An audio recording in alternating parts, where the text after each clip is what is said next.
adalah sebuah bukti tentang cinta yang sebenar-benarnya cinta yang dicontohkan Allah Subhanahu wa Ta'ala melalui kehidupan Rasul-Nya. Pagi itu, walaupun langit mulai menguning, tetapi burung-burung gurun enggan mengepakkan sayapnya. Karena pagi itu, Rasulullah Shallallahu Alaihi Wasallam memberikan khutbah terakhirnya. Wahai umatku, kita semua ada dalam kekuasaan Allah dan cinta kasih-Nya. Maka taati dan bertakwalah kepadanya. Kuwariskan dua perkara pada kalian, yakni Al-Quran dan Sunnahku. Barang siapa yang mencintai Sunnahku, berarti dia mencintaiku. Dan kelak, orang-orang yang mencintaiku akan masuk surga bersama-sama aku. Khutbah itu diakhiri dengan pandangan mata Rasulullah Shallallahu Alaihi Wasallam yang tenang, menatap sahabatnya satu persatu. Abu Bakar menatap pandangan mata itu dengan berkaca-kaca. Dada Umar bin Khattab naik turun, menahan pecah tangisnya. Utsman bin Affan menghela nafas panjang, sementara Ali menundukkan pandangannya dalam-dalam. Itu isyarat sudah tiba saatnya Rasulullah akan meninggalkan kita, keluh hati semua sahabat. Manusia termulia itu hampir selesai menunaikan tugasnya di dunia. Tanda-tanda itu semakin kuat tatkala Ali dan Fadl dengan cergas menangkap Rasulullah Shallallahu Alaihi Wasallam yang kondisinya semakin lemah dan goyah ketika turun dari mimbar. Matahari makin tinggi, tetapi pintu rumah Rasulullah Shallallahu Alaihi Wasallam masih tertutup. Di dalamnya Rasulullah Shallallahu Alaihi Wasallam sedang terbaring lemah, dengan cucuran peluh di keningnya hingga membasahi pelepah kurma yang menjadi alas tidurnya. Tiba-tiba dari luar terdengar seorang yang berseru mengucap salam. Assalamualaikum, bolehkah saya masuk? Lalu Fatimah radhiyallahu an menjawab, maaf, ayahku sedang demam, tidak mengizinkan masuk. Kemudian membalikkan badannya dan menutup pintu. Lalu Fatimah radhiyallahu an kembali menemani ayahandanya yang ternyata telah terbangun dan bertanya, siapakah itu wahai anakku? Fatimah radhiyallahu an menjawab, tak tahulah ayah, sepertinya baru kali ini saya melihatnya.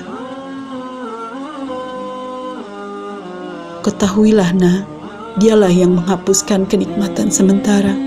Dia pula lah yang memisahkan pertemuan di dunia, malaikat maut. Tutur Rasulullah Shallallahu Alaihi Wasallam. Fatimah radhiyallahu an menahan ledak tangisnya. Saat malaikat maut datang menghampiri Rasulullah, Rasulullah Shallallahu Alaihi Wasallam pun bertanya, kenapa malaikat Jibril tidak menyertaimu malaikat maut? Kemudian dipanggillah Jibril yang sudah bersiap-siap di atas langit, hendak menyambut ruh kekasih Allah. Jibril, jelaskan apa hakku nanti di hadapan Allah? Tanya Rasulullah Shallallahu Alaihi Wasallam dengan suara yang amat lemah. Pintu-pintu langitlah terbuka, para malaikat telah menanti ruhmu, dan semua surga terbuka lebar menanti kedatanganmu. Jawab Jibril alaihissalam. Tetapi semua penjelasan Jibril itu tidak membuat Rasulullah Shallallahu Alaihi Wasallam lega. Mata Rasulullah Shallallahu Alaihi Wasallam penuh dengan kecemasan dan tanda tanya. Apakah engkau tidak senang mendengar kabar ini, wahai kekasih Allah? Tanya Jibril. Kabarkanlah kepadaku, bagaimana nasib umatku kelak? Tanya Rasulullah Shallallahu Alaihi Wasallam. Jangan khawatir, wahai Rasulullah. Aku pernah mendengar Allah Subhanahu wa Ta'ala berfirman kepadaku, Kuharamkan syurga bagi siapa saja, kecuali umat Muhammad telah berada di dalamnya. Jawab Jibril, meyakinkan. Detik-detik wafatnya Rasulullah SAW semakin dekat saat Israel melakukan tugasnya.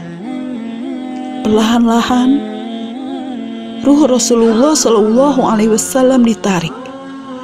Nampak seluruh tubuh Rasulullah SAW bersimbah peluh. Urat-urat lehernya menegang.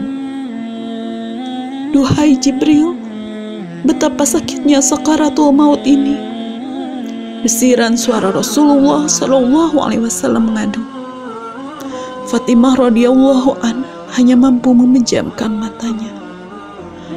Ali yang berada di sampingnya menunduk dalam, dan Jibril pun memalingkan mukanya.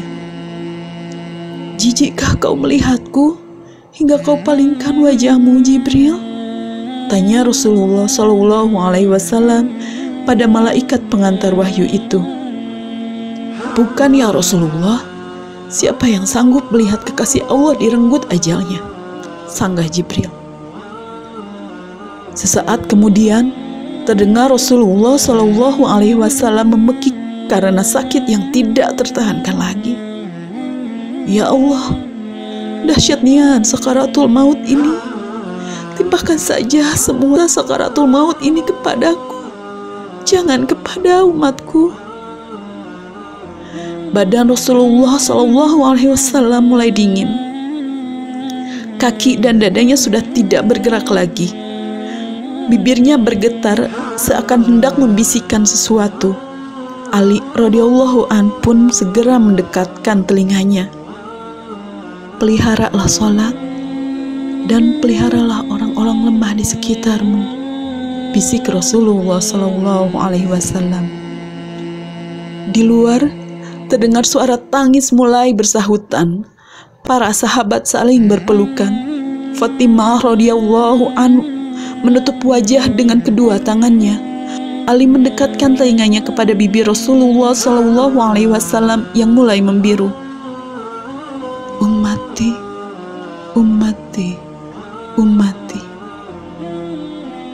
Dan berakhirlah hidup manusia termulia yang memberi sinar kemuliaannya itu.